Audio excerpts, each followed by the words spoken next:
ఎట్లా చూడొచ్చు సమ్మన్న ఇప్పుడు రైతులు చాలా ఇబ్బంది పడతా ఉన్నారు. ఇప్పటికే యూరియా గూడా దొరకట్లేదని జెప్పి అంటా ఉన్నారు. ఇప్పుడు ఇప్పుడు రాంగా గూడా లైన్‌లున్నాయి అక్కడ షాప్ ముందట. ఎట్లా చూడొచ్చు అన్న దీన్ని? అన్న యూరియా అనేది కాకుండా హ్మ్. డిఏ బస్తాలు కూడా దొరుకుతలేవు. డీఏపీ. డిఏపి కూడా దొరుకుతలేవు. ఇప్పుడు అట్లా కాదు సమ్మన్న. ఒక ఎకరానికి ఎన్ని బస్తాలు? యూరియా ఎన్ని బస్తాలు? 3 బస్తాలు పడతాయా? 3 బస్తాలు యూరియా పడతది. 3 బస్తాలు యూరియా, ఒక డీఏపీ ఒక బస్తా. ఒక బస్తా. పొటాష్ పొటాషు ఒక బస్తా. అంటే మొత్తానికి 5 బస్తాలు. 5 బస్తాలు. డీఏపీ ఒకటి, పొటాషు ఒకటి, 3 బస్తాలు యూరియా. ఎకరానికి ఇట్లా పడితే మరి ఇప్పుడు నీకు 7, 8 ఎకరాలు 9 ఎకరాలు ఉన్నట్టున్నది. మరి ఎట్లా మీలో పరిస్థితి? ఇప్పుడు ఆగమే అన్న. ఆగమే అవుతుంది. రైతుల పరిస్థితి ఆగమగోచరం. ఈ ప్రభుత్వం ఏమనుకుంటుందో, అసలు ఏ నిర్ణయం తీసుకుంటుందో, అసలు ఎట్లా వాళ్ళు నిర్ణయాలు చేస్తారో మనకు అర్థం అయితలేదు. ఇప్పుడు బస్తాల కాడికి పోతే ఇప్పుడు దున్నే కాడికి పోదామా, ఇప్పుడు వర్షం లేదు. ఈ వర్షాలు బీక్తాయి. వర్షాలు లేవు. వర్షాభావంతో ఇట్లున్నామంటే రైతు బంద్ వేస్తామని చెప్పని వేస్తా అని చెప్పని ఇప్పుడు 3 పసాలు ఎగ్గొట్టి 4 పసాలు ఎగ్గొట్టి. సరే ఎగ్గొట్టే సరే ఎగ్గొట్టినట్టుండన్నా. ఎప్పుడన్నా మీటింగ్లకు వస్తాడు, నేను పలానా ఆడేస్తా అని చెప్పాను, మైకి పట్టుకుంటాను, మళ్ళీ పోతాను, చెరువులు ఉంటాడు. ఈ మంత్రులు ఏం చేస్తాలో, వీళ్ళు ఏం చేస్తాలో మాకు అర్థమైంది, రైతులకు అర్థం అవుతలేదు. అయ్యో ఈసారి ఒకటే పసలకి ఎత్తున్నట్టు ఒక్కటే ఆయనతో పసలు కూడా ఎవడేమంటాడు అని, ఎవడేమంటాడు? అసలు వేయాల్సిన పని కూడా లేదు. రైతులు ఏం చేయాలనో, ఎట్లా పెట్టాను, కర్ర కాల్చి ఎట్లా వాత పెట్టానో అట్లా పెట్టడానికి రెడీ ఉన్నారు. ఇంకోటి అన్న, మొన్న వడ్లు కొనేనాడు వడ్లు కొంటామని వచ్చిండ్రు. వడ్లు సరే ఎక్కడో కుప్పలు తడిచినాయి, వాళ్ళు వచ్చిండ్రు. బీజేపీ ఎంపీలు కూడా విజిట్ చేసిండు. కళ్ళాలకు పోయి విజిట్ చేసిండు.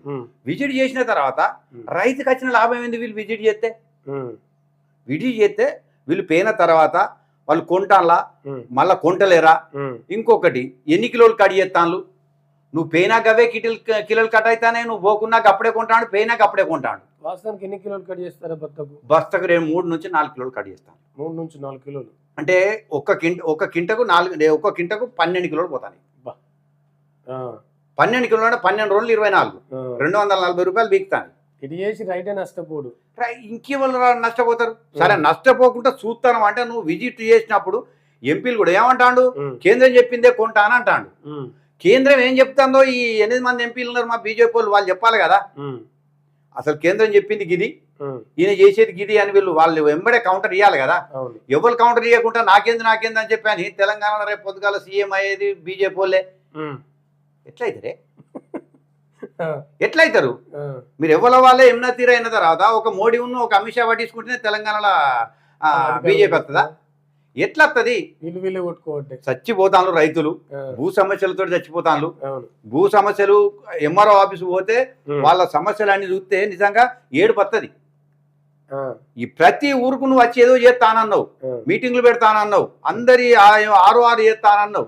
6 వేయింది భూభారత్ అని పెట్టినావు. ఆ భూభారత్ వేయింది ఆయన తీసుకొచ్చి ఆయన సంపాదించుకున్నాడు, నువ్వు తీసుకొచ్చి నువ్వు సంపాదించుకున్నాడు తప్ప రైతుల కోరికేది అయితే ఏం లేదు.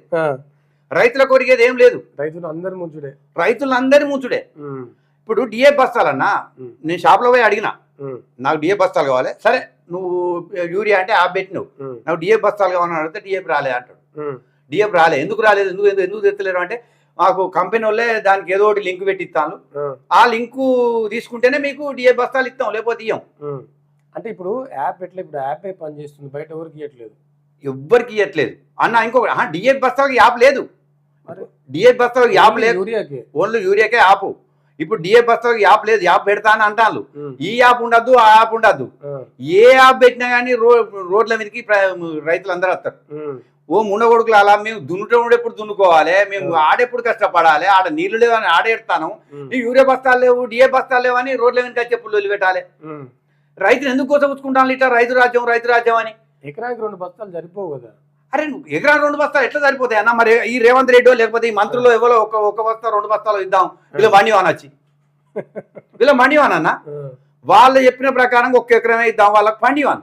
అరే గిట్లా వండి ఎర్ర గాడి కొడుకు వాళ్ళ ఆఫీసర్లనే పండివాన్. అక్కడ వాళ్ళు రాకున్నా ఇక్కడ అగ్రికల్చర్ ఆఫీసర్లు ఉన్నారు కదా, వాళ్ళనే పండివాను ఎవరినో ఒక్కరిని పెట్టి. అసలు గిట్ల కోసం ఉంచుకుంటా, గింతే పెండాలి, గింతే పండ. నువ్వు వడ్ల రకాలకు 7 రకాలకి 8 రకాలకే నేను ఇస్తానంటాను.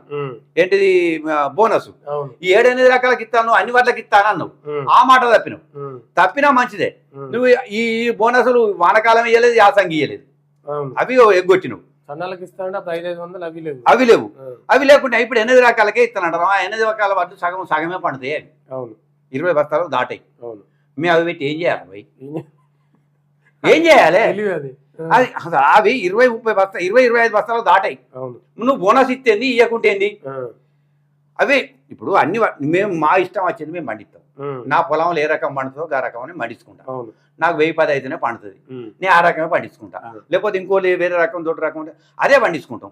నువ్వు ఏ రకానికి ఎంత ఇస్తావో, నువ్వు బోనస్ ఇస్తావా ఏమి ఇస్తావో, లేకపోతే 100-200 కలిపి ఇస్తావా ఏమి ఇస్తావో ఇవి. కానీ నువ్వు ఇదే పండి ఏమంటే రైతు నువ్వు చెప్పిందే పండి అన్న. రైతు పొలం ఎట్లుందో తెలవాలి కదా. అన్ని పొలాలు ఒక్క తీరు ఉండవు కదా. మరి ఇక ఎట్లా సాధ్యం అవుతుంది? ఎట్లా సాధ్యం అవుతుంది? నేను రైతు బిడ్డనే, నేను రైతుగా నేను నాగలు దున్నినా అంటాను. ఎక్కడ దున్నావు నువ్వు? ఎట్లా తెలుస్తుంది నీకు? 25 ఏళ్ళు నేను వ్యవసాయం చేయబట్టి అదేంటిదనేది నాకు తెలియదు. అంతకుముందు ఇట్లా యూరియా ప్రాబ్లం లేకుండా ఏ ప్రాబ్లం లేదన్న. ఈ కాంగ్రెస్ ప్రభుత్వం ఈ పథకాలని పెట్టి ఈ ప్రజలు ఆశపడి కాంగ్రెస్ ప్రభుత్వాన్ని గెలిపించినందుకు వాడు మంచిగా అభివృద్ధి చెప్తాడు. మంచిగా అంటే మంచిగా అభివృద్ధి చెప్తాడు. ఈ బీజేపీలో ఏమనుకుంటాను, కరడు గంటలు మేము గెలుస్తామని. బీజేపీలో కూడా నేను బీజేపీలో కూడా అంత గ్రౌండ్లో అంత లేదు. ఈ నాయకులంతా కలిసి ఒక్కతాటి వీనికి వచ్చి వ్యవహారం చేస్తేనే బీజేపీ ఏమైనా ముందరికి వస్తుంది. తప్పితే గిట్లే ఉంటే మాత్రం మళ్ళీ కేసీఆర్కు లాభం జరుగుతుంది. కేసీఆర్కి లాభం జరుగుతుంది. ఇప్పుడు అట్లా కదే 6% ఆయన ఉన్న రోజులు ఏం చేస్తావు? దొంగతనం చేయొచ్చు. నువ్వు ఎక్కడ దొంగతనం చేస్తావు? నాకు అన్నం పెడతాను, నువ్వు దొంగతనం చేయకుంటుంటావా? మరి ఎక్కడ పోతుంది బీజేపీ? ఇంత కష్టపడతారు కదా, తిరుగుతారు. అన్న నాయకుల మధ్యన సైక్యత లేదు. ఈ సైక్యత లేక ఏమవుతున్నామంటే మేము ఎక్కడో అక్కడనే ఉంటాను కాదు. ఇప్పుడు నాయకులు అంటే మీరే ఉన్నారు కదా. ఇప్పుడు మీ బీజేపీ నుంచి ఈటల రాజేందర్, బండి సంజయ్ గొడవలేని ఫ్లెక్సీలు అన్న. రాజేందర్ అనేట ఆయన ఎక్కడన్నా బండి సంజయ్ గురించి మాట్లాడిందా? లేకపోతే బండి సంజయ్ ఏమన్నా ఇటువంటివాడు అటువంటివాడు అని ఎక్కడ మాట్లాడిందా? మాట్లాడకుండా రాజేందర్ మీద తీసుకుపోయి ఫ్లెక్సీలు వేయించడేంది? నీ రాజకీయం నువ్వు ఏదో చేసుకో. మొన్న ఇంకేంది కేంద్ర నిర్ణయం తీసుకున్నది, ఎంపీ నియోజకవర్గాలకు ఆయన రావద్దు అంటే రాకున్నాడు. గటువంటిది ఏమన్నా మీరు నిర్ణయాలు తీసుకొని చేసుకోరు. కానీ ఇప్పుడు అన్న అది ప్రజలకు తెలుసు. ఇప్పుడు కేంద్రం చెప్పిందంటే ప్రజలు నమ్ముతారు. ఎంపీ పరిధిలోకి రావద్దు అన్నారంటే ఎంపీ పరిధిలోకి రావద్దంటే ఎంపీలో ఆయన ఈ నియోజకవర్గం ఎవరికి ఇచ్చేది ఇన్ఛార్జి? మరి ఆయన ఇన్ఛార్జి ఎమ్మెల్యేకి. సరే ఎమ్మెల్యేకి ఎవరికి ఇచ్చేది ఇన్ఛార్జి? ఎవరికైనా ఇచ్చిల్లా ఇక్కడ బీజేపీ వాళ్ళు? నిజంగానే ఇంక రాజేంద్రాన్ని ఇక్కడి నుంచి వెనక ఎవరికైనా ఇన్ఛార్జ్ ఇచ్చిల్లంటే రాజేంద్ర రాకుంటే ఇన్ఛార్జ్ ఉన్నాడు అనుకుందాం. మరి ఏడు ఇన్ఛార్జి? ఇప్పుడు ఈయన కౌశిక్ రెడ్డి కూడా ఏదో గతంలో 1000 కోట్లు తెస్తా అన్నాడు, ఇప్పుడు 1001 కోటి తెచ్చినట్టుగా. ఇప్పుడు అన్న ఉట్టికి సగ్గానికి ఎదుగుతాను అంటది. అది ఉట్టికే ఇంకా సగ్గానికి ఎక్కడ ఎదుగుతాడు? ఇప్పుడు గెలుచుడు ఎక్కడిది? ఇంకా అంతే. అరే గెలుచుడు ఎక్కడన్నా? అది కలదు. కానీ ఇప్పుడు టీఆర్ఎస్ 100 సీట్లు గెలిచినా ఫస్ట్ ఓడిపోయే సీట్ ఇది. హుజరాబాద్ టీఆర్ఎస్ 100 సీట్లు గెలిచినా ఫస్ట్ ఓడిపోయే సీట్ ఇది. అంతే.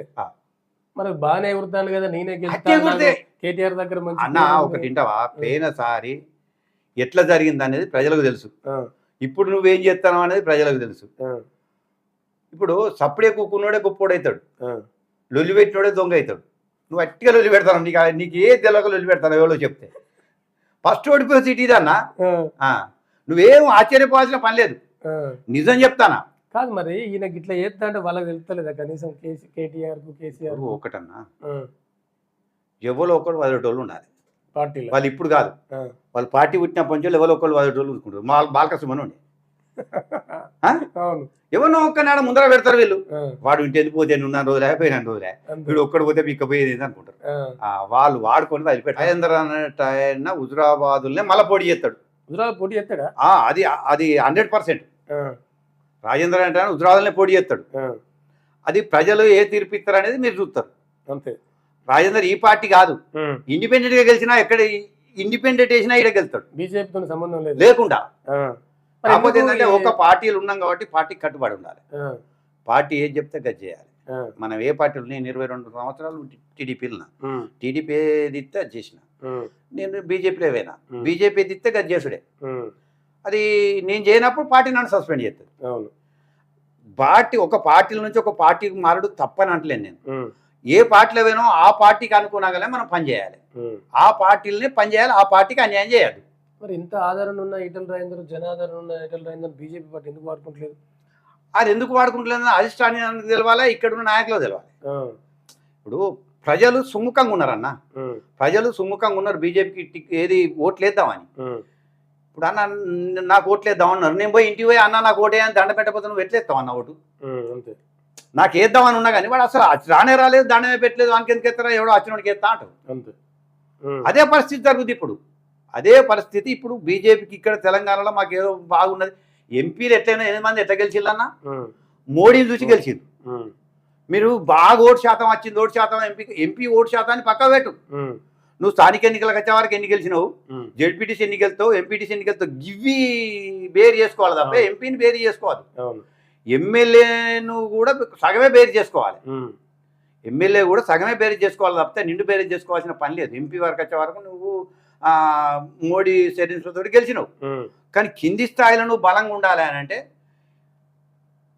పార్టీ నాయకులు అనేటోళ్ళు ప్రతి నియోజకవర్గంలో ఒక ఇన్ఛార్జిని పెట్టి ఏం జరుగుతుంది అనేది ప్రతి సమస్య మీద కొట్లాడాలన్నా. ఇవాళ డిఏపీ దొరుకుతలేవు, ఎందుకు దొరుకుతామని పోదాం, నాకు బాధ్యత తప్ప చెప్పు, నేను పోయి దాన్ని ఏం చేయాలి, నేను ఎట్లా చేస్తున్నా చేస్తా. నాకు ఏ బాధ్యత లేకుండా కొట్లాడతాను, నేను ప్రజల తరఫున ఏది రైతుల తరఫున కొట్లాడతా. నాకు బాధ్యతతో సంబంధం లేదు, నేను రైతు నాయకుడిని. మీరు పార్టీ అంటే బీజేపీ, కానీ నాయకుడికి మాత్రం రైతు నాయకుడిని. నేను రైతుల కొరకు ఎక్కడికైనా పోగలుగుతా. నేను అనేది ఏంటంటే డిఏపి ఆపద్దు, యూరియా ఆపద్దు, మాకు ఇచ్చేదో మీరు మేము కొంట పోతాం, ఆ దుకాణాల వారే మేము కొంట పోతాం కదా.